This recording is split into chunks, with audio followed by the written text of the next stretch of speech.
ज्ञानेश्वर माउली, उनके पूज्य पिताजी श्री विठल दास जी पंढरपुर में रहते थे और वो पूर्ण रूपेण विरक्त होना चाह रहे थे, बस कि अब कुछ नहीं चाहिए जीवन में, विठोबा के ही रहना है। अब देखो इस स्थिति को क्या बोलते हैं, हमें कुछ नहीं चाहिए लेकिन विठल देंगे तो अस्वीकार नहीं है, विठल देंगे तो स्वीकार है। हम अपनी तरफ से कोई इच्छा प्रकट नहीं कर रहे हैं, विठोबा देना चाह रहे हैं तो वो देंगे तो प्रसाद ही होगा। वो नहीं चाहते थे कि उनके घर गृहस्थी बढ़े,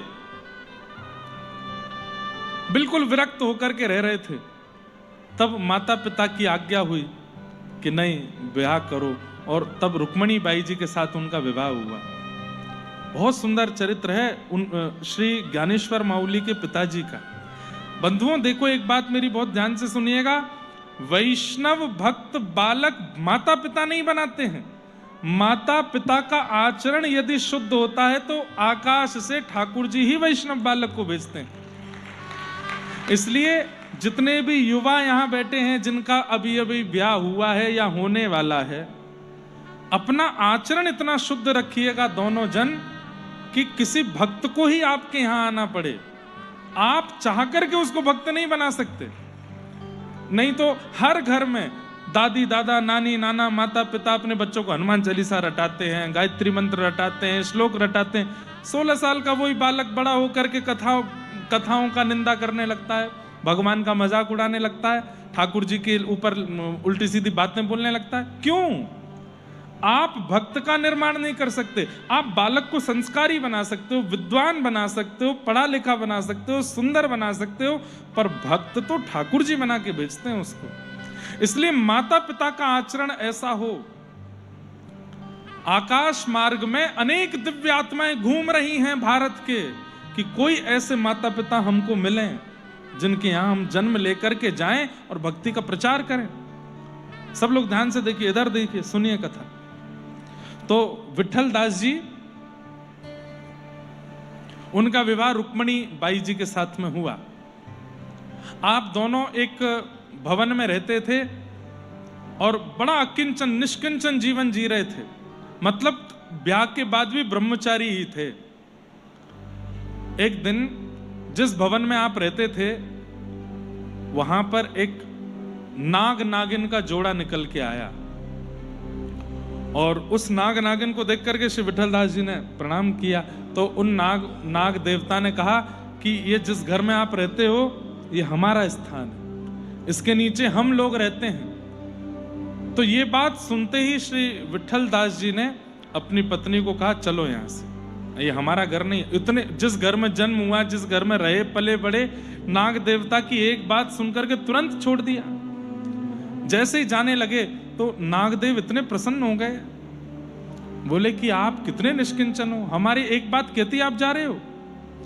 अब हम आपको एक आश्वासन देते हैं। बोले क्या? हम आपसे कुछ नहीं कहेंगे, आप यहीं रहो, हमें अच्छा लगेगा आप यहीं रहो, और हमारी जितनी धन संपत्ति जो भी हमारे पास नाग रक्षा करते हैं हम आपको देते हैं। खूब वैभव हो गया, संपत्ति हो गई, खूब सब हो गया।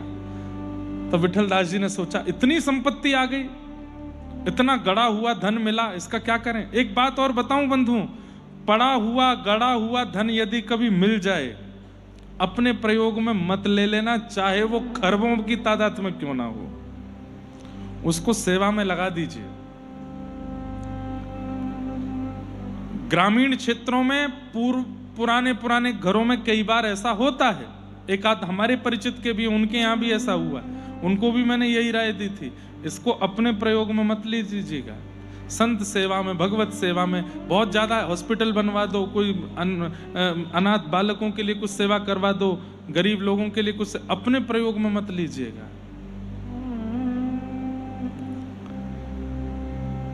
वही किया ज्ञानेश्वर माउली के पूज्य पिताजी, जिन्होंने महाराष्ट्र से भक्ति की ऐसी अलख जगाई। उनके माता पिता कैसे, ये सुनिए, इतना धन संपत्ति मिली, उससे संत सेवा करनी प्रारंभ कर दी, खूब संत सेवा की। सब लोग उन्हीं के यहां आते थे। अब तो प्रचलित हो गया था कि वहां यदि जा रहे हो तो उनके घर पे सेवा मिल जाएगी आपको, खूब संत सेवा करते। एक बार एक महापुरुष आए और वो आकर के बोले मुझे ना अन्न चाहिए, ना रोटी चाहिए, ना पानी चाहिए, मैं 2-3 महीना केवल हवा पी के रहूंगा। तो इनके विठलदास जी उनको देखते थे, वो हवा पी के ही रहे 3 महीने तक। प्रणाम करके कहा कि भगवान आप में इतनी योग्यता कैसे आई, आप हवा पी के कैसे रहते हैं? बोले सब मेरे सदगुरुदेव की कृपा। बोले आपके गुरुदेव कौन है? बोले काशी में गंगा तट पर श्री रामानंदाचार्य जी महाराज विराजमान है, उन्हीं की कृपा है। और अब मैं वहीं जा रहा हूं। तो विठलदास जी बोले मैं भी चलूंगा, मुझे भी उन्हीं गुरु जी के पास जाना है। और आप पीछे पीछे चलने लगे। पत्नी घर पर रह गई। उन्होंने पूछा कब तक आओगे? बोले पता नहीं देवी, अब तुम ध्यान रखो अपना, हम तो जा रहे हैं। नव गृहस्थी हैं, ब्याह हुआ है कुछ दिन पहले ही, नए नए अभी सब जीवन प्रारंभ हुआ, पत्नी को छोड़ के चले गए।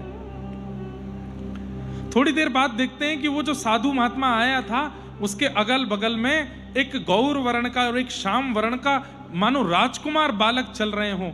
तो विठलदास जी ने पूछा हे महाराज जी, ये आपके बगल में ये 2 राजकुमार कौन है? तो वो राजकुमार भी हंसने लगे और वो महापुरुष भी हंसने लगे। और तभी इनके मन में आया मानो जैसे ये बीच में जो खड़े हैं महात्मा, ये विश्वामित्र हैं और इनके एक तरफ राघव जी हैं और एक तरफ लक्ष्मण जी।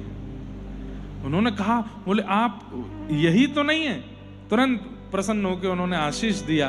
बोले कि आप अपने रूप को नहीं पहचान पा रहे हैं, आप भी त्रेता के राजा जनक हैं, श्री जानकी जी के पिताजी, श्री राघव जी के ससुर जी। आपका ये पुनः अवतार हुआ है कलयुग में। ये दर्शन करके तो आप तुरंत मूर्छित होकर के वहां गिर पड़े और वो संत और दोनों राजकुमार राम और लक्ष्मण अंतर्ध्यान हो गए।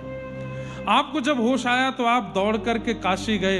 काशी में जाकर के रामानंदाचार्य जी के चरणों में प्रणाम किया और कहा कि मुझे सन्यास दीक्षा दो। सन्यास दीक्षा का एक नियम है, अगर ब्याह नहीं हुआ है तो मां और पिता की आज्ञा होनी चाहिए तो ही सन्यास दीक्षा मिलती है, और विवाह यदि हो गया है तो पत्नी की आज्ञा होनी चाहिए। पत्नी अगर कह दे कि आप सन्यास ले लीजिए तो सन्यास हो सकता है। कितने भी गुरु दीक्षा दे दें, कितने भी आप विरक्त हो जाओ, पत्नी ने अगर मना कर दिया कि सन्यास दीक्षा नहीं लेनी है तो आप सन्यासी हो ही नहीं सकते। इन्होंने जाकर के रामानंदाचार्य जी से कह दिया कि मुझे सन्यास दीक्षा दो। ना रामानंदाचार्य जी ने पूछा, ना इन्होंने बताया कि इनका ब्याह हो चुका है, उन्होंने इनको दीक्षा दे दी।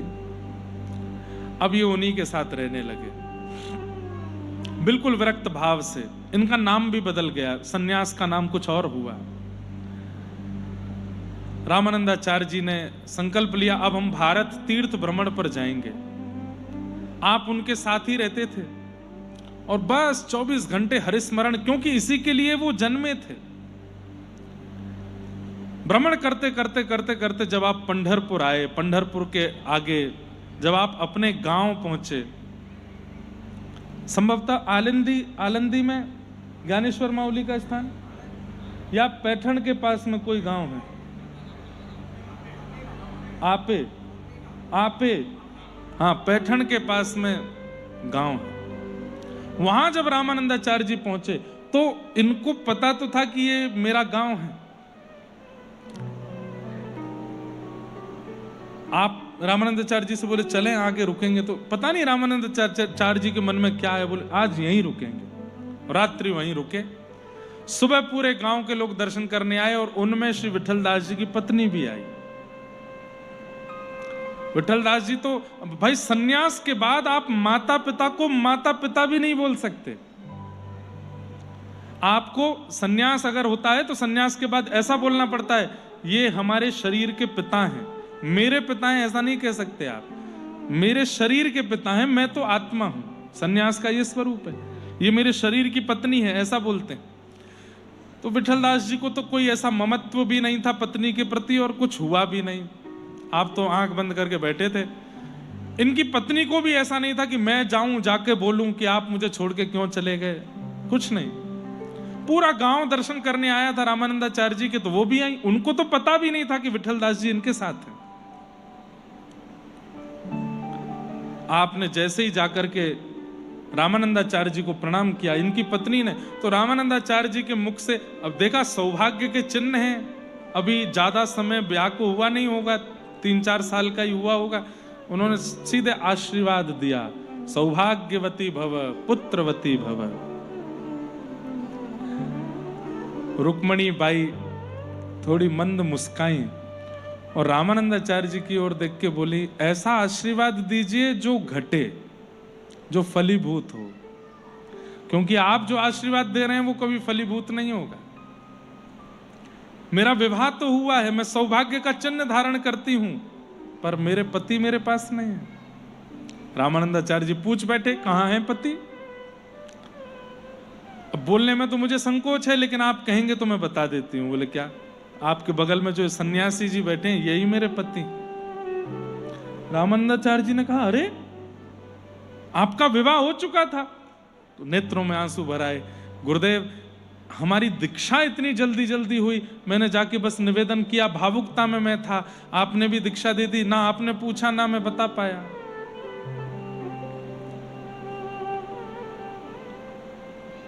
ये तो गलत हुआ। पत्नी की बिना आज्ञा की दीक्षा कैसे? सन्यास की वो भी। वैसे तो नियम नहीं है कि सन्यास से दोबारा गृहस्थ में जा सके, लेकिन हम रामानंदाचार्य हैं, इतनी क्षमता तो ठाकुर जी ने हमको दी है, हमारा आशीर्वाद फलेगा और आप वापस गृहस्थ में प्रवेश करो। तो आप रोने लगे, नाथ मुझे संसार के विषादों में नहीं फंसना है, मैं फंसता चला जाऊंगा। बोले कि यदि गृहस्थ में जाके संतान भगवत भक्त हुई तो, यदि गृहस्थ में जाकर के भगवान के भगवत भक्त और पूरे पूरे भारत का, पूरे विश्व का भक्ति रूप में काया पलट करने वाली संतान यदि तुम्हारे यहां हुई तो भी नहीं जाओगे? मेरा आशीर्वाद है, आपके घर एक दिव्य बालक का जन्म होगा। ऐसे भक्ति का प्रचार करने वाले बालक होंगे जिनका आश्रय लेकर के अनेक भक्त हो जाएंगे। और तब सन्यास के बाद वे पुनः गृहस्थ में गए और 4 संतान जो कही थी, श्री निवृत्तिनाथ जी, श्री ज्ञानदेव जी मतलब ज्ञानेश्वर जी, श्री सोपान जी और श्री मुक्ताबाई, ये 4 संतानों का उनके यहाँ जन्म हुआ, जिन्होंने महाराष्ट्र का स्वरूप पूरे ब्रह्मांड में इतना पवित्र कर दिया।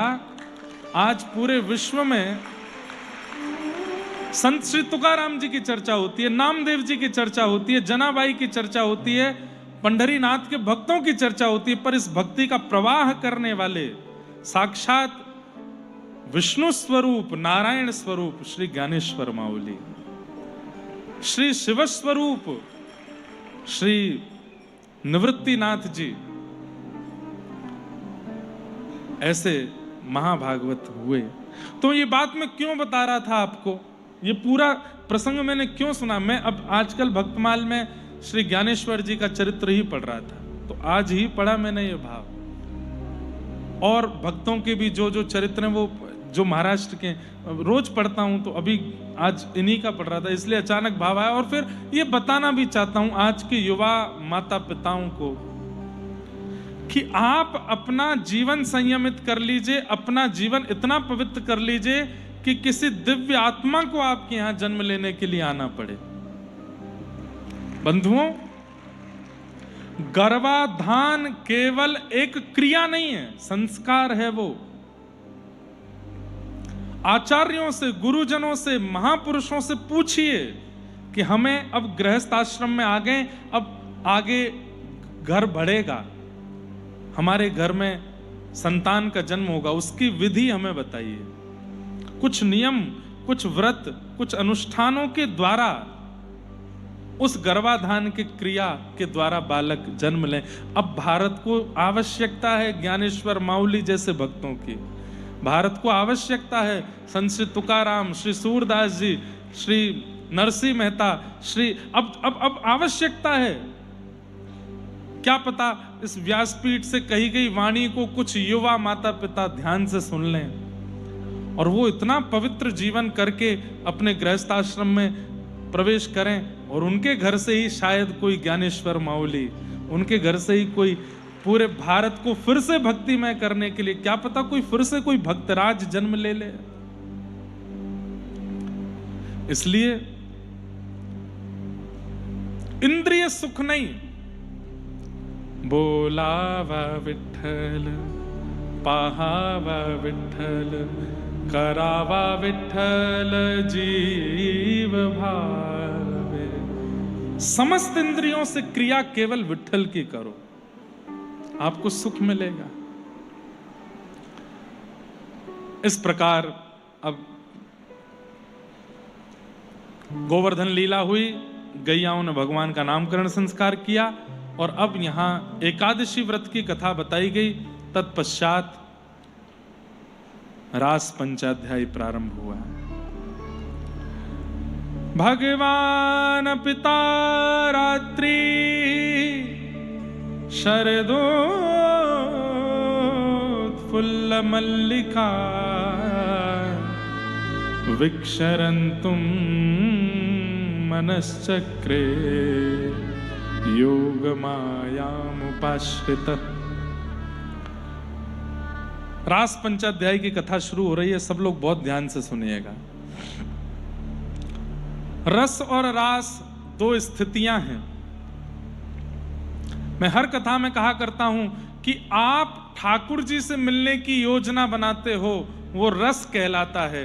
लेकिन एक दिन आपके प्रेम भाव से आसक्त होके ठाकुर जी ने आपसे मिलने की योजना बना ली, तो वो रास कहलाएगा। आप पंढरपुर जाते हैं, अच्छा नहीं, इसको ऐसे समझो, पूरी दुनिया द्वारिका गई थी कृष्ण का दर्शन करने के लिए, वो रस था। लेकिन पुंडलीक की सेवा से प्रसन्न होकर द्वारिकाधीश पंढरपुर आ गए, ये रास था। आप प्रयास करो वो रस, और वो प्रयास करें वो रास। तू है सखी बड़ भाग बड़ी, नंदलाल तेरे